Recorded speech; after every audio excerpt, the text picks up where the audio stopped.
আজ 12ই রবিউল আওয়াল, পবিত্র ঈদে মিলাদুন্নবী। মহানবী হযরত মুহাম্মদ সাল্লাল্লাহু আলাইহি ওয়াসাল্লামের জন্ম ও মৃত্যু দিবস। বিশ্বনবীর জন্মদিন উপলক্ষে রাজধানী সহ সারা দেশে বিভিন্ন আনুষ্ঠানিকতা পালন করা হচ্ছে। রাজধানীর ইঞ্জিনিয়ার্স ইনস্টিটিউশনের সামনে আছেন চকর মালিতা। আমরা সরাসরি যাচ্ছি তার কাছে। চকর, পবিত্র ঈদে মিলাদুন্নবী উপলক্ষে আনুষ্ঠানিকতার বিষয়ে আমাদের জানান।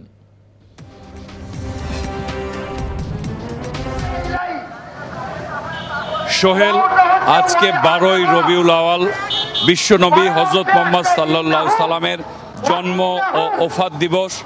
এই দিনটিকে বলা হয় ঈদে মিলাদুন্নবী। মহানবী হযরত মুহাম্মদ সাল্লাল্লাহু সাল্লাম 570 খ্রিস্টাব্দের এই দিনে পবিত্র মক্কা নগরীর কুরাইশ বংশে জন্মগ্রহণ করেন। আবার 632 খ্রিস্টাব্দের এই দিনে তিনি ইহলোক ত্যাগ করেন। মুসলিম উম্মার কাছে এই দিনটি খুবই তাৎপর্যপূর্ণ। এই দিনটিকে স্মরণ করে সারা বিশ্বের মতো বাংলাদেশের ধর্মপ্রাণ মুসলমানরা নানা আনুষ্ঠানিকতা পালন করছে।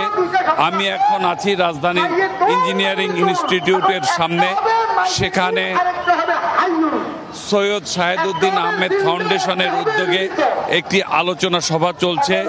ইসলামের এই আলোচনা সভায় মূলত নবী হযরত মুহাম্মদ সাল্লাল্লাহু সাল্লামের জীবনের উপর আলোচনা চলছে। পাশেই সোহরাওয়ার্দী উদ্যানে আরেকটি আলোচনা সভা চলছে। কিছুক্ষণ পরে আলোচনার শেষে বের করা হবে জশ্নে জুলুস বা আনন্দ শোভাযাত্রা। সোহেল, চকর, আপনাকে ধন্যবাদ।